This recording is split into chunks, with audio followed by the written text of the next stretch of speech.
maybe the accent wasn't perfect. But thank you, Gauravji. It's a pleasure and honor really to be at the GTTCI Independence Day, 80th Independence Day of India celebration. It's a special day, eve of the independence of our country. It's a special day, and I take this opportunity to wish you all a very, very happy 80th Independence Day. Even our friends who are not from India, I'm sure will cherish this 80th birthday really of our country. You know, I was reflecting that on the dais, there were 4 of us, 3 of whom have a PhD. They are all doctors. So I really felt underestimated. And I think Pratik has left, but it was mesmerizing. What a beautiful rendition. Oh, he's here. Oh, sorry, Pratik. I can't tell you. I mean, I'm still getting goosebumps.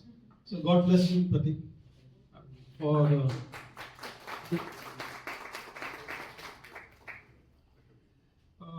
Let me start with where Her Excellency, the Ambassador of Nicaragua, left.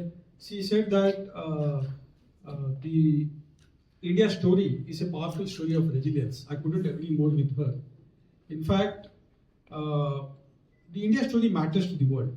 The India story is not only the story of India, but actually it matters to the global south, it matters to the whole world. Someone mentioned Vasudhaiva Kutumbakam.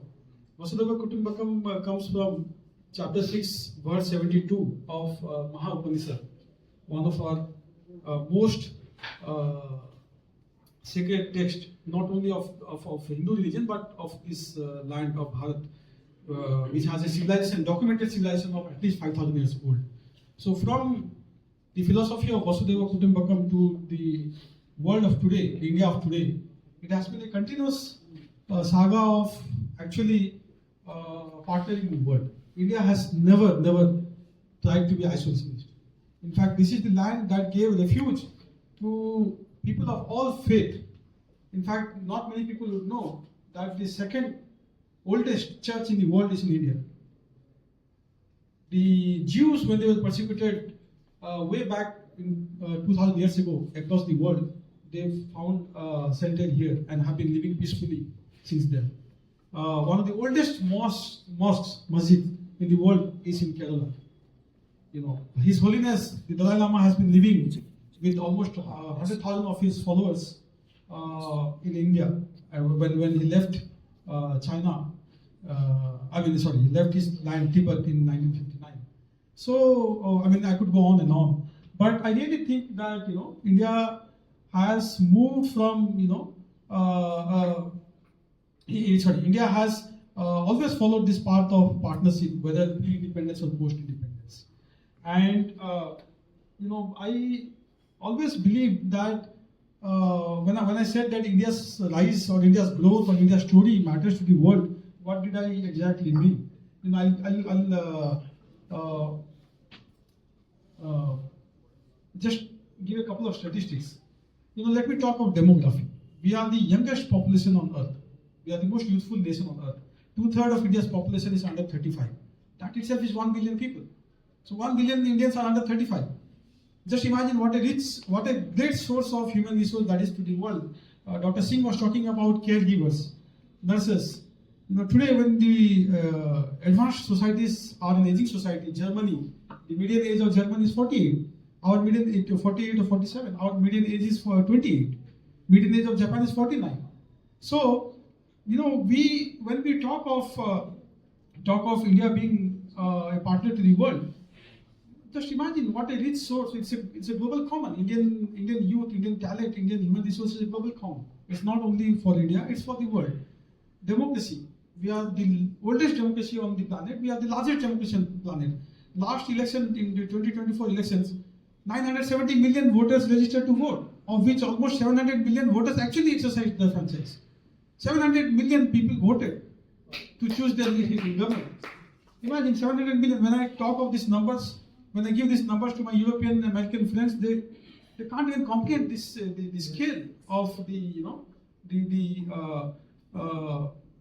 size of democracy that we have. So when we talk of democracy values, international values such as human rights, freedom of speech, respect for rule of law, respect for the international order. Someone mentioned respect for international order.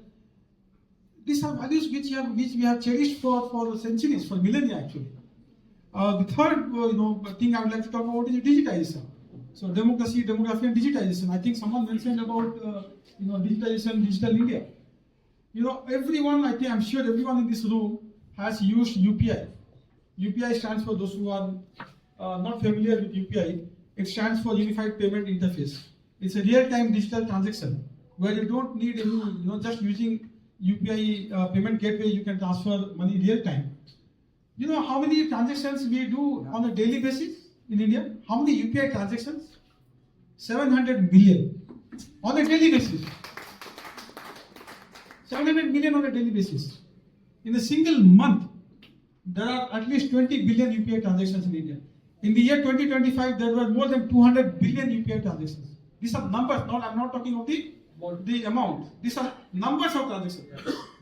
So 50% of the world's UPI transactions happen in India. And this is why when I said that Indian story matters to the world, because today, any other nation, probably, I shouldn't paint all the nations with the same brush, but some nations would have not let other countries in the south have this.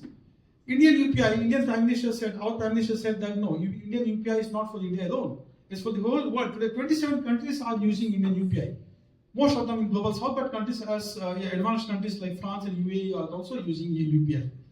Just imagine today you go, you can buy vegetables, you can pay for the auto rickshaw, you can buy fruits through UPI.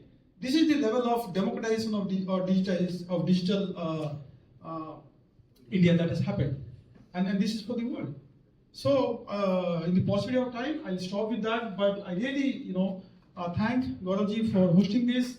I really believe that India is a true partner to the world, and India's growth, as we grow at 6.57%, whatever it is, as we become the fourth or fifth largest economy, as we are on our path to become the third largest economy, India will always take along all like-minded countries, and India of 2047, when we'll celebrate our 100 years of our independence, when we talk of Vikasit Bharat, it will be not just Vikasit Bharat, but also because for the entire globe. Thank you. Thank you, sir.